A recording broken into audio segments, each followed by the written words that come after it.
he saw this fit within his style, writing, his interest, and in the fashion. Also, the story is, and the characters are, actually hyper-realistic because all the action takes place in 3 real locations in Rome, which you can visit today, during 16 hours of a particular day in history, June 17th and overnight into the 18th, 1800.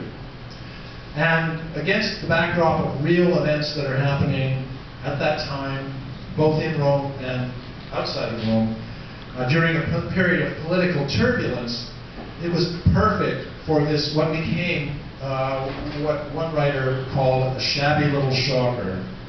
It's a melodrama. It's very heightened reality, but the characters are very real. So I'm going to take you through the story, and as I do, you'll understand how it fits into the historical period. So the opera opens, as you see, in the church of Sant'Andrea della Valle, and this had the highest dome next to St. Peter's, still does, in Rome. And we meet Cesare Angelotti, who's a leader of the recent short-lived Roman Republic. So at this time, it was a state of chaos and flux in Italy. There was no Italy. It was a bunch of states.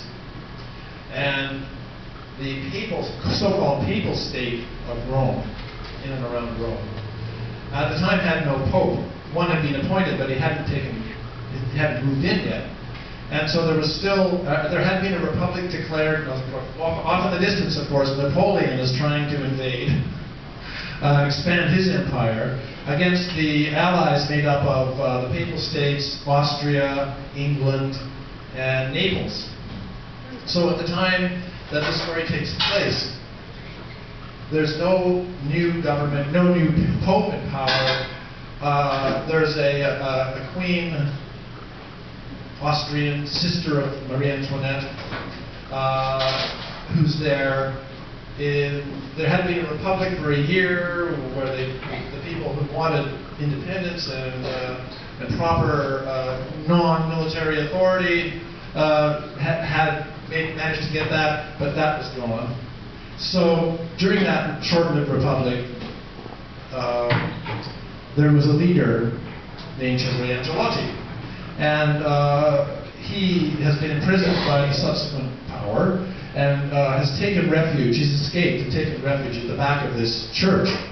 And as he's there, he comes out of this chapel belonging to the Attavanti family, and he runs into Mario Cavaradossi, the hero, the tenor, let's put it that way, who is this painter and a sympathizer.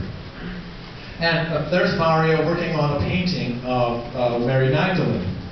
And so the first thing we hear before Angelotti comes out is this beautiful aria by the tenor. It's called Recondita Armonia.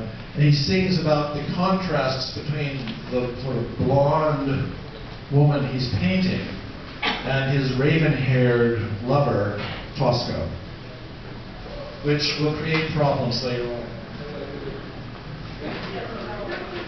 Okay, just let me see if I can get this going here.